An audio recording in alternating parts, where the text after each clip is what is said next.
Dieses Video präsentiert Ihnen Eumedics.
Good afternoon, everyone, and welcome to the Neuromuscular Monitoring webinar on this beautiful Thursday afternoon.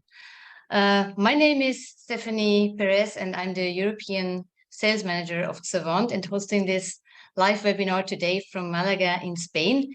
And I hope you are all well, and wherever you are, all over the world, even though this webinar is mainly attended by Europeans. And for your records, we have over 300 registered to attend this webinar, which is a fantastic number, and you are welcome. And for now, over almost 100 of you have logged in already, and hope you had time to grab your coffee and to sitting comfortably to enjoy this webinar. And meanwhile, others are logging in. I'd like to thank Xavant Technology for supporting this webinar today, and also to the chairman, Rocher van Rensburg, and our IT support, Mias Visser, who are as panelists attending this webinar. And of course, a very big thank you to our faculty, Professor Dr. Heidi Lewald and Dr. Grant Rodney. So this is an educational meeting to show and teach about the important aspect of the widely known recommendation of the quantitative neuromuscular monitoring during the anesthesia using neuromuscular blocking agent to prevent postoperative residual paralysis and its related complications. And for this webinar, I'd like to introduce you first to our first speaker, Professor Dr. Heidi Lewald. She's professor of the anesthesia at the Department of Anesthesia and Intensive Care Medicine at the Technical University of Munich in Germany. So she has a background in basic as well as clinical research, and her scientific focus is the neuromuscular junction, pharmacodynamics and kinetics of muscle relaxants and the reversal agents, as well as neuromuscular monitoring.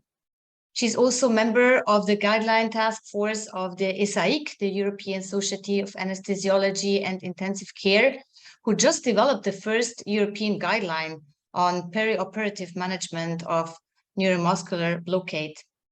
We are looking forward to hear your presentation. Thank you very much, and enjoy the lecture of Professor Lewald. Thank you. Well, thank you so very much, Stephanie. And I'm really excited to be part of this webinar.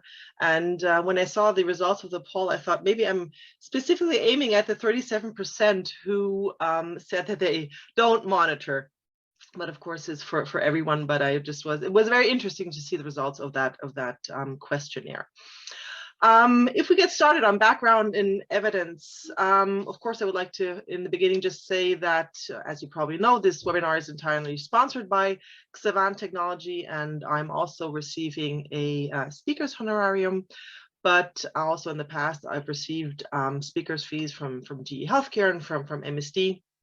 But most importantly, I'd like to emphasize that I'm not advocating one device over another. I really just simply advocate and endorse using quantitative neuromuscular monitoring. We have different monitors and different muscle relaxants and different reversal agents that we have available that, you know, basically allow us to safely manage neuromuscular block, but we just have to really know what we're doing. And even more important, we just have to use them. But as a first step towards that goal, I think that we as an anesthesia society and every single anesthetist amongst us, we just have to be aware that there's really some room for improvement when it comes to neuromuscular monitoring, and that we have to acknowledge that we might have a blind spot in our clinical practice when it comes to residual neuromuscular block. And to put this into a figure, I brought you another questionnaire that was published a couple of years ago. And in that questionnaire, our colleagues were asked if they think that there was a problem by asking if they've ever observed a patient with a clinically significant residual neuromuscular block in the recovery room. And if you have a look at the answer, it makes it seem as if there was no problem, because in 90% of cases, our colleagues in the US said no, and in almost 80% of the anesthetists in Europe, they answer that they have never actually seen this. And if you look at the overall estimated incidence of clinical significant residual block, most of the answers are it's below 5%, and the highest bars are even at the below 1% answer. Now, to be honest, I think that this questionnaire kind of shows us what we would hope for, and is kind of the wishful thinking that we have. Because if you look at the facts, you see a completely different story. There you go. I'm sorry. You see a completely different story, because that was the most recent study that was published. And what you can see is that the overall incidence of residual neuromuscular block is 65% in total. And it's also discriminating between academic hospitals and community hospitals. And you have the incidences of 60 to 83% with the red bar, that is a train of floor ratio of below 0.6 being the largest bracket. So the facts really show you a different story than we would hope for.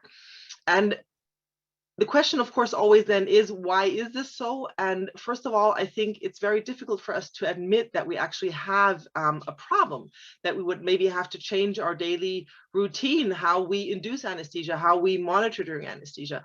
But the most important problem, I think, is that we're kind of taught in a different way. And because if we look into a textbook, what you would actually see is that, you know, there are certain times given for duration of action of muscle relaxants. And of course, we would depend on that, we rely on that. But we kind of ignore that there is this huge inter-individual variability of the duration of action of muscle relaxants, and that the duration of action is simply unpredictable in our patients. And just to give you an example, I brought you a study that we did in our own hospital, and that was in abdominal surgery. The patients were relaxed with rocuronium, and then until the fascia was closed, and then the time was measured until the train of floor ratio recovered to 0.9 and above. And what you, of course, can see is that the average time for a patient to recover to that train of floor ratio of 0.9 above is about what you can read in the textbooks, and that is about 45 to 50 minutes. But you can also see patients that are way above that, that are over an hour, and sometimes even up to 2 hours. It takes them up to 2 hours to recover from their neuromuscular block until we're able to extubate them. And that is just a problem that we're facing in our everyday operating room. And no one's immune to residual block. No anesthetist is immune to, or no patient is immune. And you've probably all seen it. And I just wanted to share a video with you that I saw the day before yesterday. And I thought that would fit very nicely into this webinar.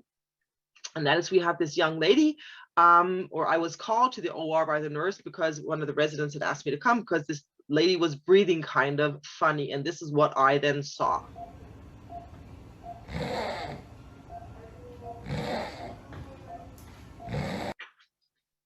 And what I saw, what you now saw, is basically a young lady who has difficulty to maintain a patent airway. And I mean, why are we seeing this? The argument, and of course, or the excuse was always the same. It was certain time pressure. The case before that was kind of delayed. The surgeon was already nervous. Then you see the arms are both tucked for induction. That one was tucked as well. And then they only realized that they didn't have a neuromuscular monitor on.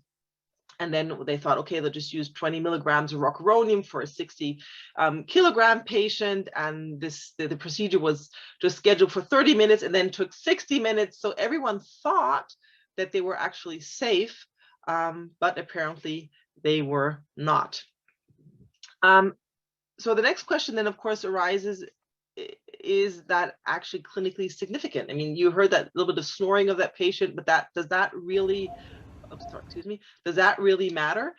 And I think it does, because if you have a look at muscle relaxants and the risk of postoperative pulmonary complications, what you can see here are the adjusted odd ratios, for desaturation and reintubation, and that how they are higher in the patients who received neuromuscular blocking agents. And if you go even further to the incidences of pneumonia, you have an adjusted odd ratio of 1.8, and that's simply because the patients received a muscle relaxant. Now, if you come from the question muscle relaxants and postoperative pulmonary complication, the next question, of course, is going to be, is it residual block that causes the postoperative respiratory complications? And it appears to be, because here you have two groups, patients who had no residual block at the end of surgery and the patients who did have a residual block. And you see the major complications, meaning desaturations, reintubations, pneumonia, etc., are almost all in the group that had a residual block at the end of surgery when they were extubated. Now, some might think that this is a story of the past because, we have Sugammadex now available, although a lot of you also answered the question if they had Sugammadex available with no. I think it was pretty much about 50%.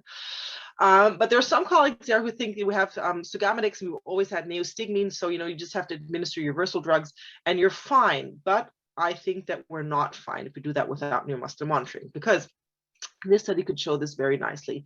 There were patients that were not monitored intraoperatively and then were then assigned to one of the three groups, either spontaneous recovery, neostigmine reversal, or Sugammadex reversal at the end of anesthesia. And in the post anesthesia care unit, those patients were then double checked what their trade-off ratio was. And as you can see here in the neostigmine group, pretty much every fourth patient had a residual block of trade-off ratio of 0.9 or below. And even in the Sugammadex group, this the percentage was 4%, which is still every 25th patient. Now, you might say with neostigmine that as a cholinesterase inhibitor, and it has a certain ceiling effect, that this maybe pharmacologically didn't really work out. But with Sugammadex, to be very honest, and its unique mechanism to reverse any depth of neuromuscular block, I think that this is, pretty astonishing. And if you go even higher, if you go to a trade-off ratio of around 1 unity or between 0.9 and 1, and we're going to talk about that a little bit later, which actually the best threshold for extubation is, you see numbers which I find totally unacceptable, especially in the Sugammadex group with almost 50%. So I really think that muscle relaxation as well as reversal of muscle relaxation is not possible without actually monitoring the effects of both. Now, so we have to delve into neuromuscular block monitoring per se, and we basically have three different options. First of all, it will be clinical tests where you have hand grip, head lift, and so on and so forth. Then you have qualitative neuromuscular monitoring where you visually or tactile assess the contraction of the muscle. And last but not least, you have quantitative neuromuscular monitoring where you have AMG, accelerometry, you have KMG, which is pretty much the same principle as AMG, and you have EMG.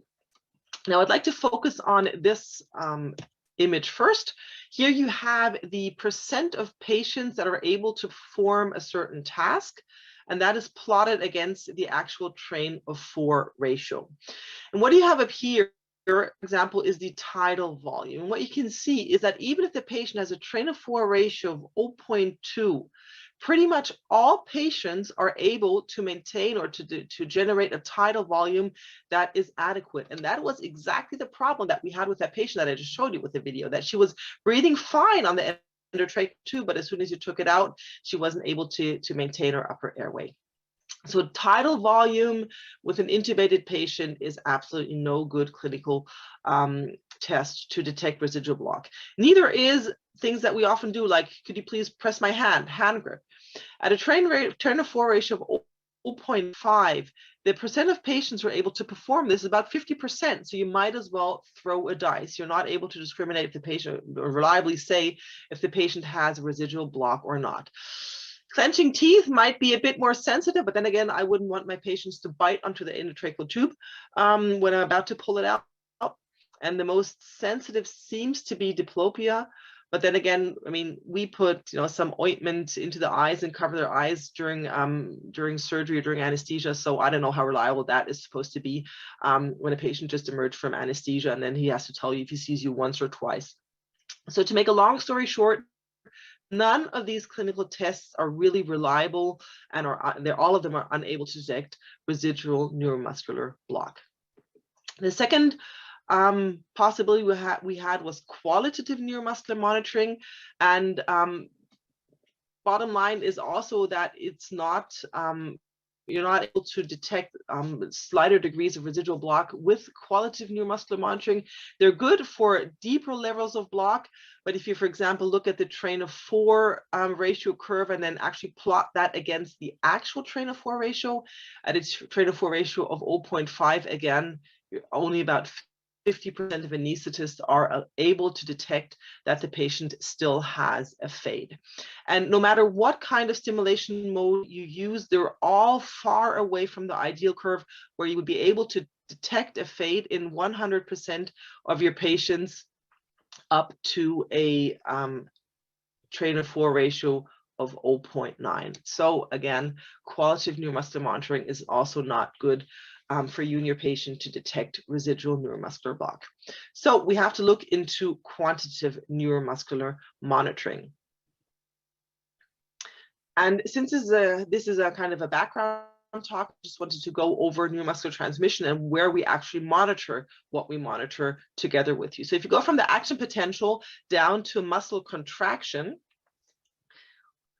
our neuromuscular blocking agents act pretty far upstream. What we measure is pretty far downstream with AMG and KMG. And because of that, we might have some kind of mechanical disturbances, what we call mechanical noise, just movement of the thumb, positioning of the thumb that might interfere with that.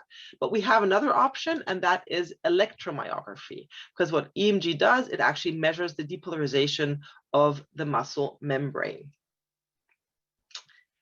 And all 3 devices are absolutely great if you actually use them, and it's better to use any 3 of them than none, but you just have to be aware of a couple of things. And the first thing is that accelerometry overestimates the degree of recovery. This is a Blonde-Altman plot where you plot the mean of 2 devices against the difference. Sounds complicated. I'm just going to go over this with you. You have to know, you have to know that everything that is above 0 means that the first device actually overestimates compared to the second device. So for example, if you have an AMG reading of 0.9 and an EMG reading of 0.7, the mean then would be 0.8 and the difference would be 0.2. So you'd be somewhere up here, and that then indicates to you that this device, the AMG device, overestimates the degree of recovery. If you look at EMG, and EMG is nothing else but the calculation of the time interval of the depolarization of the muscle membrane, and as you saw before, is further upstream from your neuromuscular contraction. And you see the respective Blonde-Altman plot, and you know how to interpret it now. You can see that these numbers are all very, very close, around 0. So EMG is a lot more stable, a lot more reliable when it comes to neuromuscular monitoring. Now, the next question, of course, is, does quantitative neuromuscular monitoring really have an effect on the patient? on an outcome? Does it really reduce the critical respiratory events that we saw before, desaturation, so on and so forth? And this was a study that's been done 14 years ago, but it really nicely shows it. What they did in this study was they had two groups, AMG monitored patients and patients monitored with peripheral nerve stimulators, so qualitative neuromuscular monitoring, and they called these the conventional group. What you can see first is that these patients were monitored in the operating room and then double checked in the post-anesthesia care unit, that the patients that were monitored with a simple nerve stimulator had higher incidences of lower degrees of residual neuromuscular block firsthand, and they also had a lot more episodes of critical respiratory events, these being either during transport from the operating room to the PACU or in the post-anesthesia care unit. They also had a significant higher percentage of critical respiratory events. So as you can see here, quantitative neuromuscular monitoring is really able to reduce these critically respiratory events. One study is good, but if you pool studies, it's even better. And this meta-analysis by Hugo Carvalho came out 2 years ago, and he could show that quantitative neuromuscular monitoring together with intermediate acting neuromuscular blocking drugs, and those are those that we use these days, rocuronium, cisatracurm, atracurm, had the lowest incidence of post-operative residual pluralization. Long-acting muscle relaxants would have been pancuronium, but I don't think that anyone uses pancuronium anymore these days. So the good thing about everything that I said so far is that a lot of guidelines have already taken up these studies and the results of these studies, and the one that came out last year in the UK from the Association of Anaesthetists was one of the most advanced recommendations and boldest recommendations, which we kind of really celebrated because what they said was really fantastic for the first time. And that was that quantitative neuromuscular monitoring should be used whenever neuromuscular blocking agents are administered. That kind of makes sense, but the good part is that it should be used throughout all phases of anesthesia from before initiation of neuromuscular blockade until recovery to the train of flow ratio to 0.9 or above has been confirmed. So really you have to put your neuromuscular monitoring device on before you administer muscle relaxant and take it off when the train of flow ratio is 0.9 or above. And as you heard in the beginning, I'm a member of this guideline committee, and we're also going to bring out guidelines at the beginning of next year. And one of the recommendations is going to be that we recommend the use of quantitative neuromuscular monitoring at the adductor pollicis muscle to exclude any residual paralysis. And these are only 2 guidelines that I showed you, but there are numerous other national societies that have made similar statements. And so it is pretty much acknowledged these days that neuromuscular blockade monitoring is mandatory every time you give a muscle relaxant to your patient. So this being said, I don't think we have to be more explicit when it comes to neuromuscular block monitoring. There's no miracle, it's no rocket science. We just have to do it with every patient that receives a muscle relaxant, not only for us, but especially for our patients. With that, I really would like to thank you for your attention, and yeah, thank you for joining this webinar. I'm going to hand back to Stephanie now.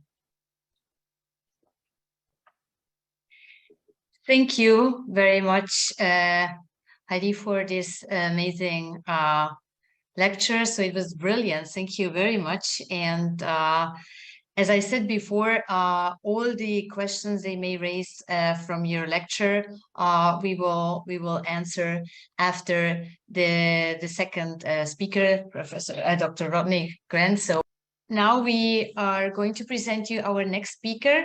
If you put your camera on, thank you, Dr. Rodney. So you heard his name already several times. He is consultant anesthesiologist at the Ninewells Hospital in Dundee in Scotland. And you will notice in his lecture that he has a particular passion for neuromuscular monitoring in enhancing clinical practice. He's involved in device evaluations, training, education via scientific meetings, seminars, and webinars as the one we have here today. He's member of the Association of Anesthesiologists Working Party for Developing Standards of Monitoring, and he made his publications back in 2015 and 2022 about mandate quantitative neuromuscular monitoring for patients receiving paralytic drugs. He's busy with ongoing quests to promote and ensure effective, clinically relevant monitoring of patients under anesthesia. With this said, the stage is yours, Dr. Rodney, so we're looking forward to hear your lectures. Thank you very much for your attention.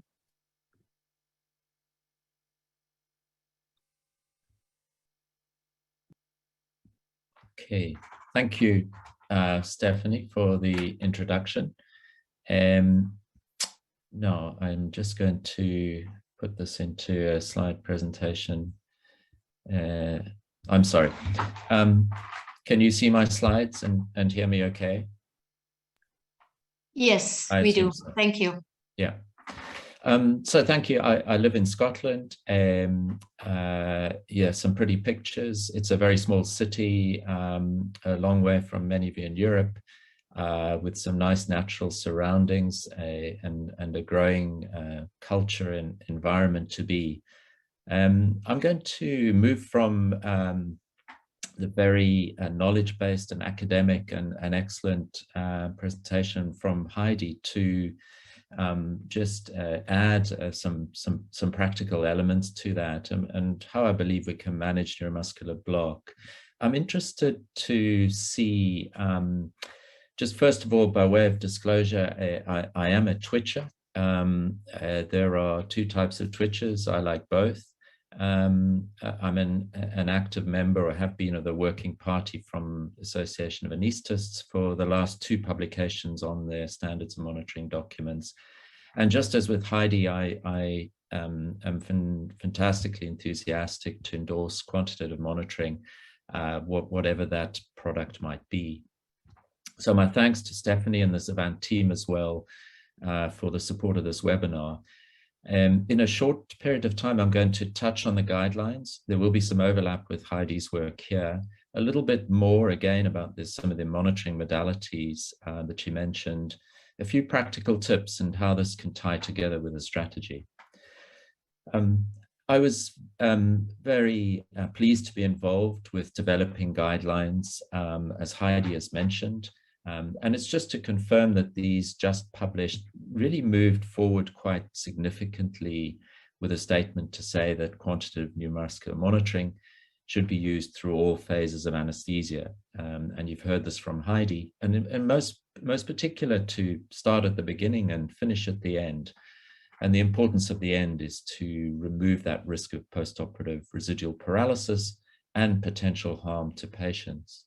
So if we just break down these phases a little bit, it's very interesting that still today in my department, my colleagues, there is still an issue with applying the monitor at the start.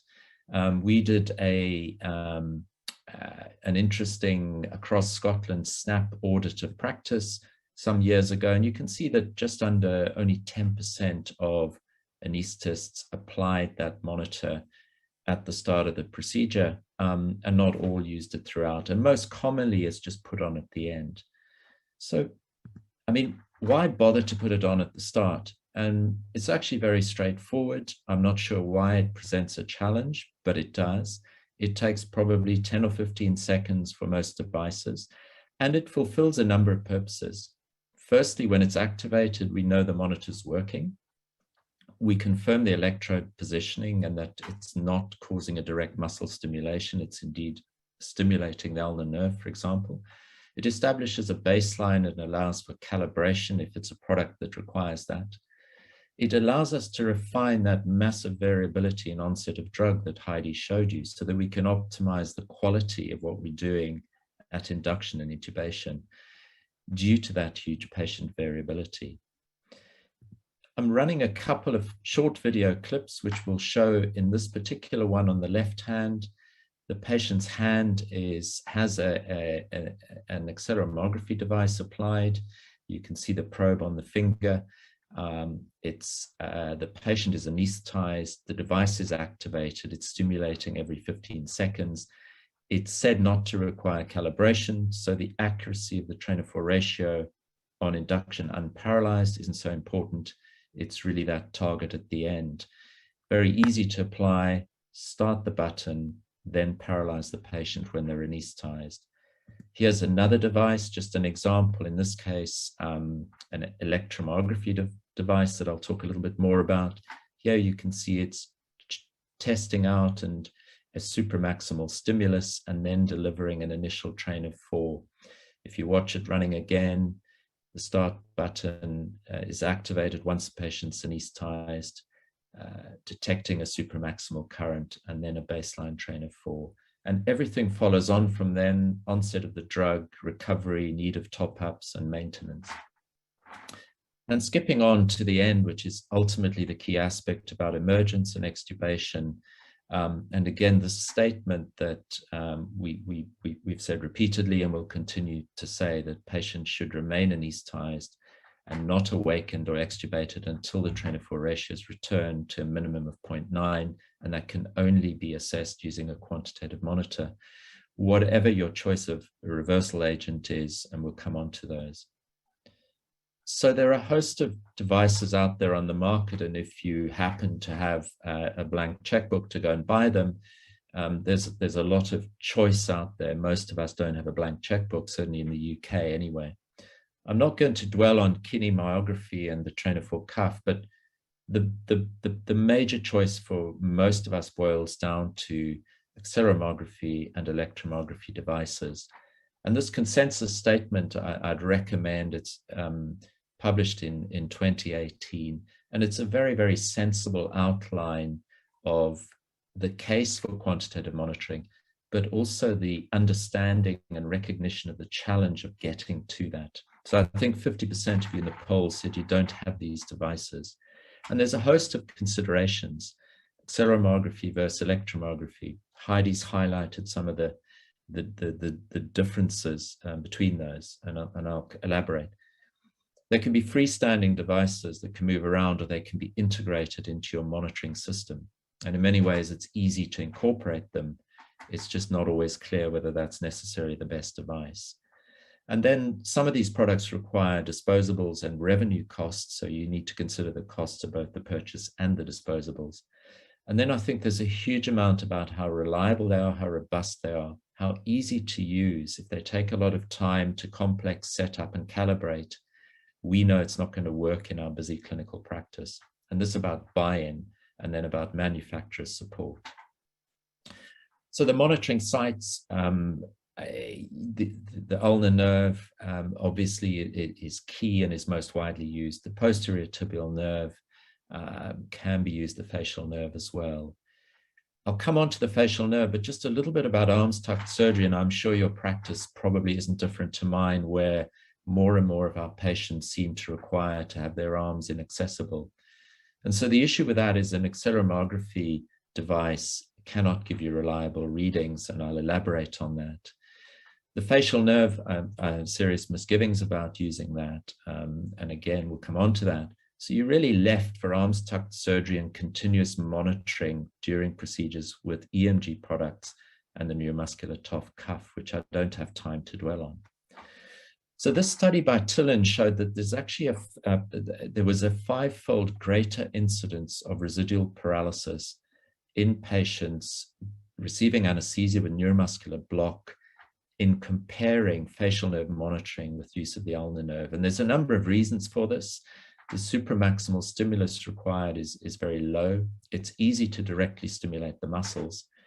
And this muscle, the frown muscle, if you like, the corrugated supercilii, behaves like the diaphragm and the larynx, so it's resistant to paralysis. So it's very easy to detect twitch responses, paralyze patients in response to that, but actually their ulnar nerve level of paralysis is much, much deeper.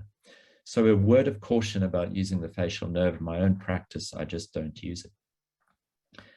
So delving a little bit more into acceleromegraphy, and again, I appreciate the audience of delegates. You come from a variety of countries, and pitching this too low, too high at the right level is obviously challenging.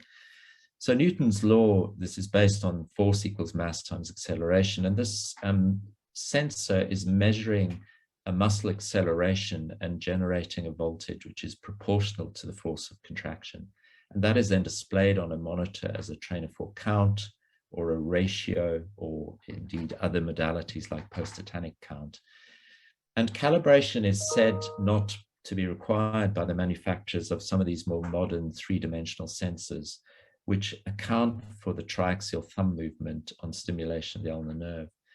As I said earlier, they can be freestanding or integrated. There's very little running costs because they just require a few cents or a few pence of standard electrode, ECG electrodes. But there are some caveats.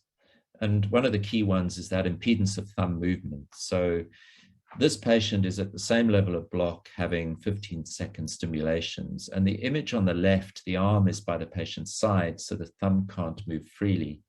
So you will see 4 twitches or movements, but the device is only recording 2 out of 4. But when the thumb is moved away on the right, actually you can see there are 4 twitches present. There's fade present, and that ratio is around about 20%. So it's absolutely vital that any reading that's taken or acted on, that the thumb is positioned so that it's not interfered with. And here's another interesting concept with accelerometry. The issue of reverse fade. So the baseline measurement of an AMG very often is over 100% and can be quite significantly over it. So arguably, Heidi's already shown that the recovery of AMG perhaps is, or is, not perhaps, is ahead of the actual level of recovery if you're measuring it with an EMG or indeed the gold standard research device, a mechanomography. So many would have that actually 0.9% should be a normalized 0.9% of 120%, which is 108%, which is a rather challenging concept, I know, from trying to get this across to colleagues. And here's just a quick run through. This is an awake simulation. It's my own ulnar nerve being stimulated. And it shows one device, the trough scan, which truncates that at 100%. So you never get a reading higher. The Xavant stim pod displays the raw data and deliberately does so. So in this case, it's displaying 120% as a baseline. So I think there's a word of caution with AMG that says, given that reverse fade issue, given that advanced level of recovery, that we really should be aiming for as high a ratio as we can, ideally unity as a minimum. Back to the consensus statement from expert users that quantitative neuromuscular monitoring should be used. And it was the view of this panel that in fact, the best or the ideal device is actually an EMG or electromyography device.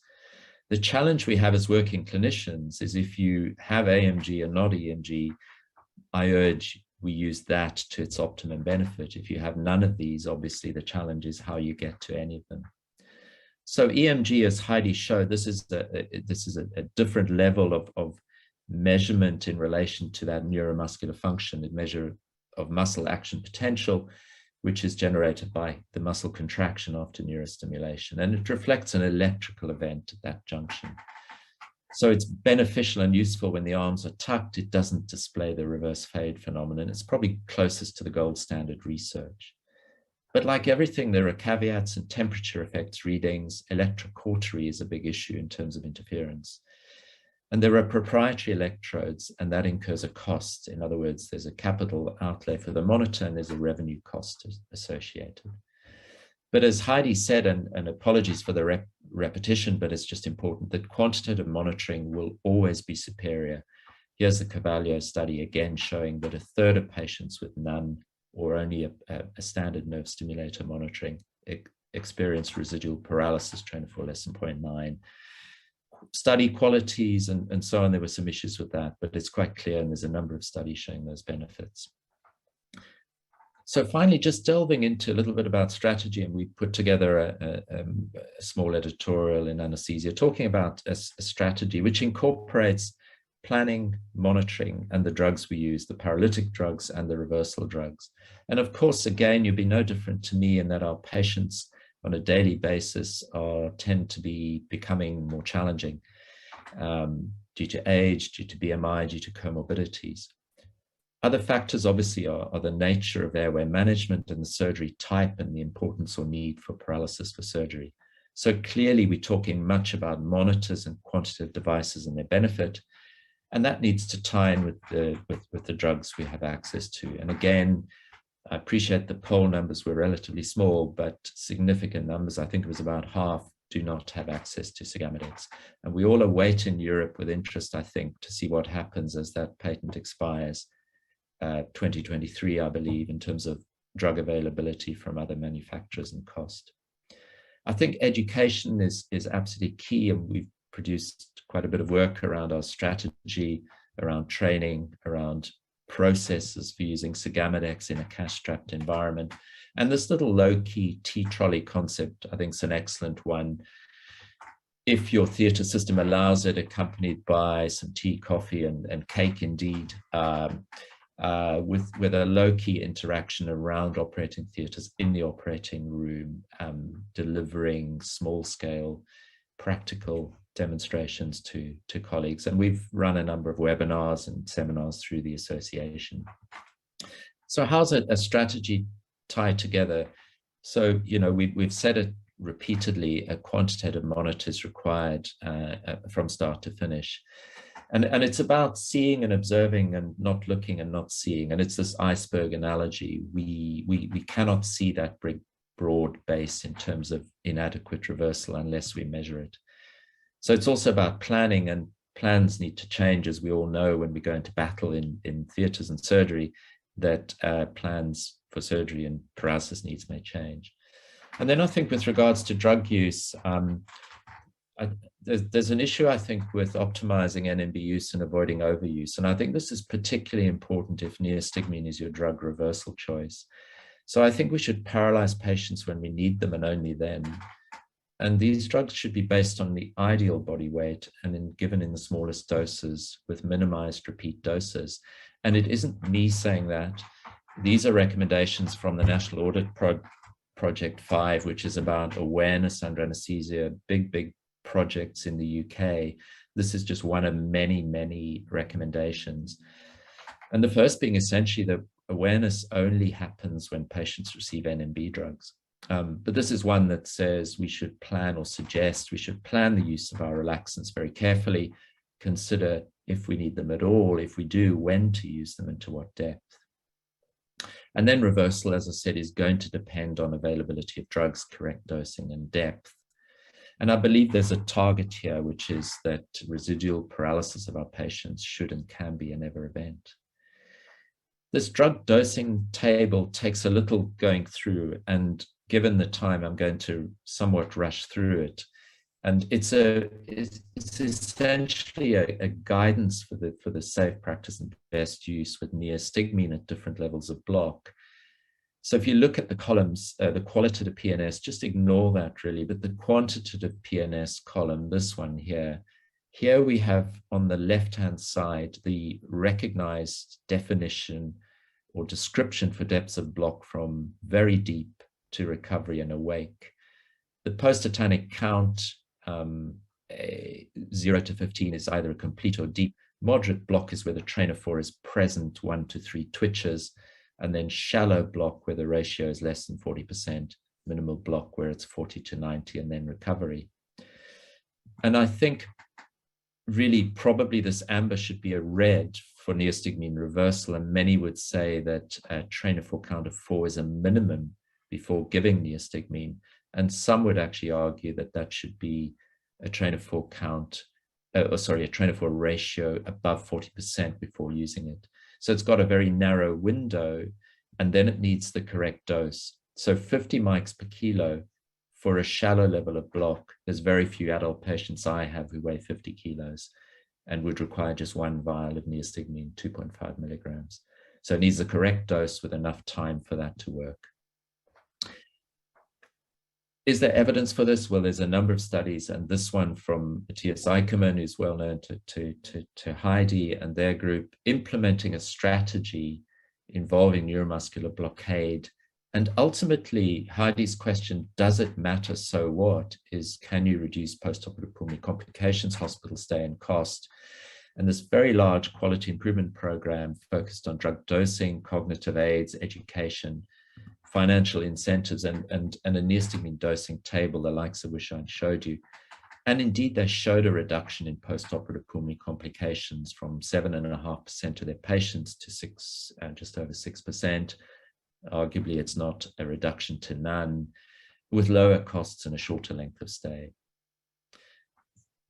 I just want to start to end with a rather ridiculous statement. It's a stupid thing to say that Xavant is not a monitor.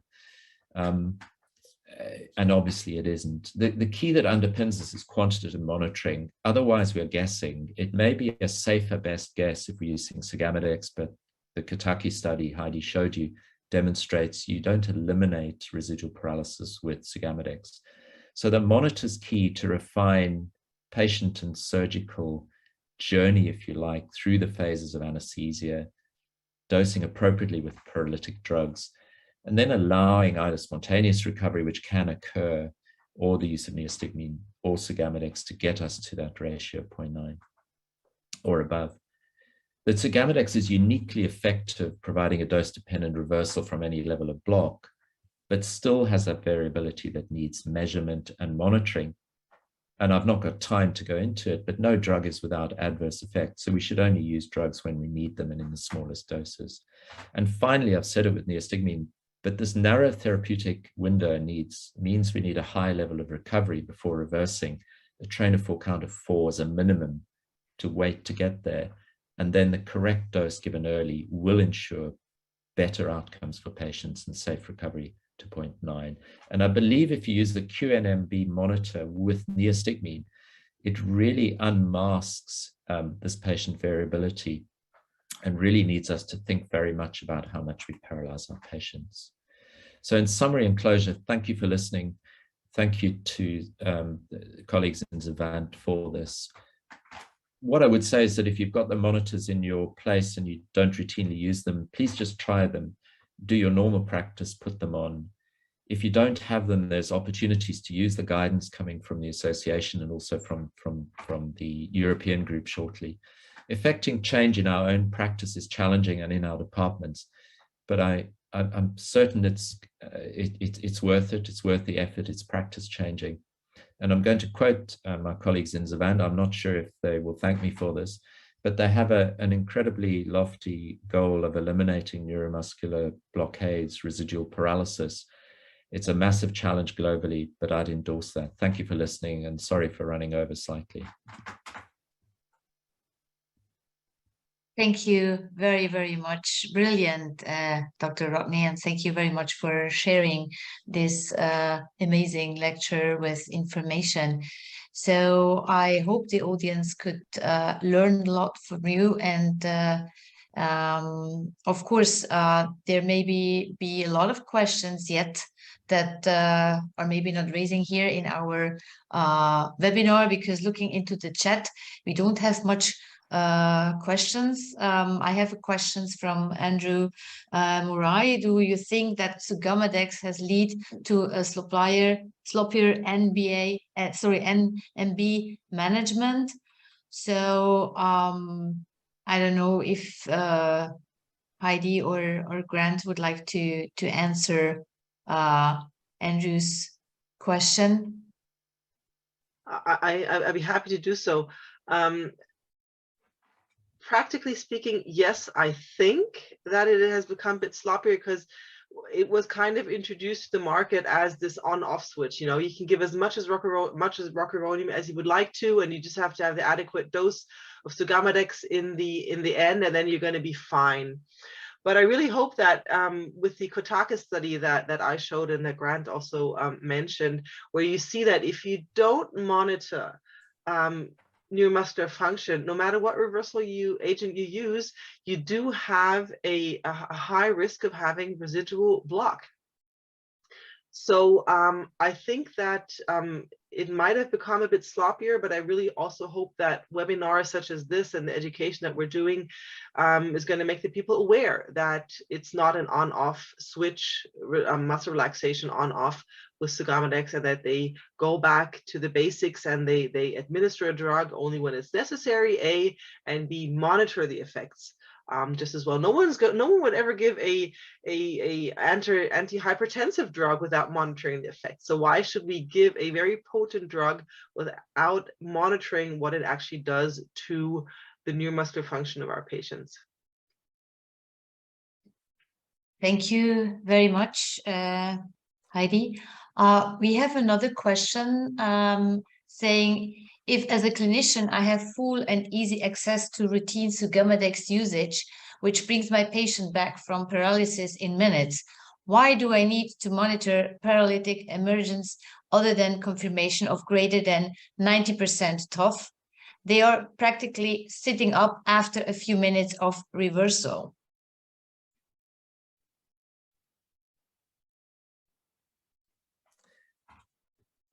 I think much of what we said, Xavant reverses the effects of neuromuscular block extremely effectively, as is pointed out. But it tells us nothing about the onset of that drug, about the patient variability, about the wearing off, about the need for top-up, and about the recovery. And also, it tells us if you are just giving Xavant without using a monitor, it doesn't even have to be a quantitative monitor.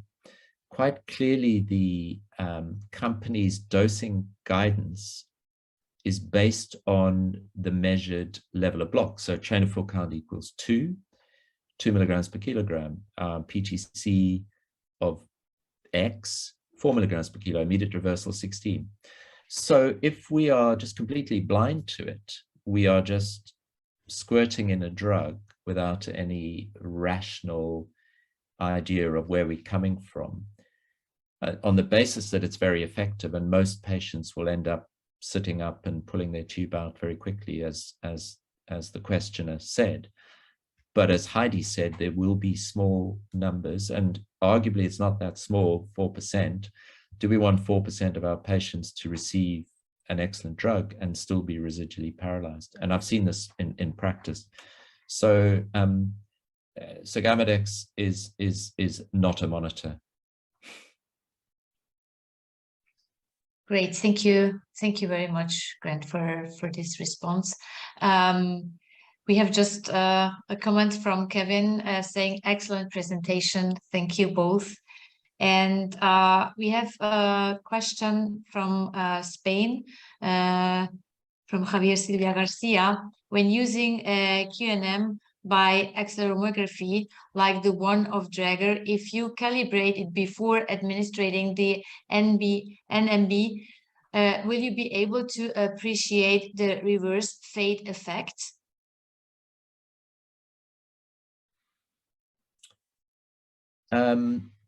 Heidi, I don't know if you've used this device. I do, and it's one of the challenging things I find with the way we work is that I can't stabilize the patient's hand in the same position usually. So whatever my starting point or baseline is, it's changing with induction and then moving the patients around the operating room and positioning them. So it is possible to do a train of 4 reference with the TOF scan, which gives you essentially displays what the individual twitch heights are of those 1, 2, 3, 4 stimuli in a train of 4 stimulus. And you can visually see the fact that the subsequent 2nd, 3rd, 4th twitches may be of a greater amplitude than the first one, but it doesn't display a number. So I stand corrected, but I'm not convinced that that you can, is the answer to that question. And so I guess it's one of the many reasons why in an ideal world people support EMG use, and I can't speak for Heidi, but I'm sure she would she would talk about that. But it's one of the reasons why thinking about relaxation, minimizing your use of that, reversing adequately with time with whatever your choice of drug is, and with the likes of the TOF scan, ensuring that that ratio is as close to unity as possible. There's one other little interesting study, and there's some concern, of course, that if you give neostigmine in patients at high levels of recovery, you cause a depolarizing style of weakness. And that certainly seems to be the case in awake volunteers. But I think there was work from Murphy, who, and Heidi quoted an earlier study, where he took patients with, I think it was with AMG at 0.9 recovery, and they were randomized to receive low-dose neostigmine or placebo. And the neostigmine group measurement of muscle strength parameters, a range, was not reduced at all. And in fact, in one or two modalities were increased. And the accompanying editorial suggested that when you recover to 90%, you still can have 70% of your NM receptors blocked. So if you're just freeing up more acetylcholine there, you're enhancing that. Whereas in a naive NM receptor in an awake volunteer who's not had a paralytic drug, you blast acetylcholine and may cause that muscle weakness. So if I didn't have Xavant and I had high-risk patients who just got to 90 or even 95 or 100% within a short period of time, I would consider using small doses of neostigmine. Of course, I'd like to have access to Xavant to use as a routine if or when I can. Mm-hmm. Thank you very much. Looking into the chat for now, there are no more questions, and also to be respectful with your time, it's 6:10. I'd like to hand over quickly to Rocher van Rensburg to give him opportunity also to say something. So stage is yours, Rocher. Thank you very much, Stephanie. Really appreciate it. And I feel like I have to say good morning, good afternoon, and good evening if we look at everybody that's present in this webinar. So thank you very much, everybody, for attending. I really just wanted to end it off with Grant kind of touched on it, and thank you for making the reference, Grant. And it is really an important kind of goal and mission for us at Xavant.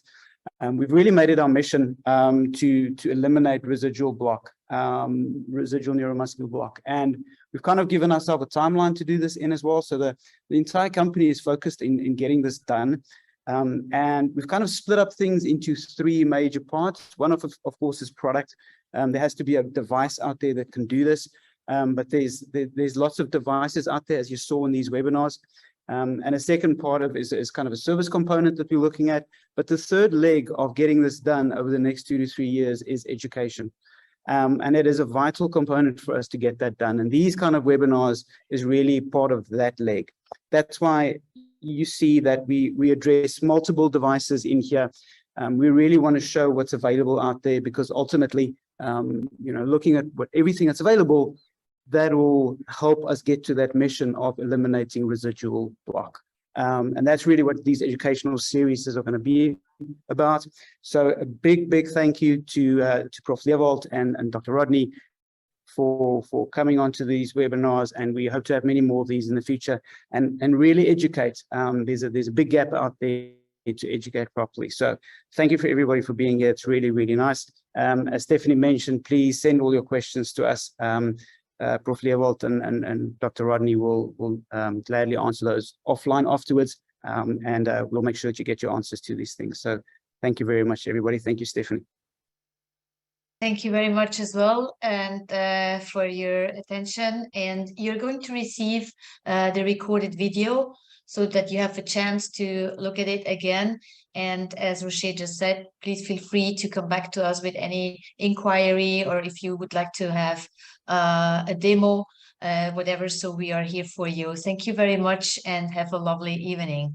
Dieses Video präsentierte Ihnen Eumedics. Eumedics, Qualität entscheidet.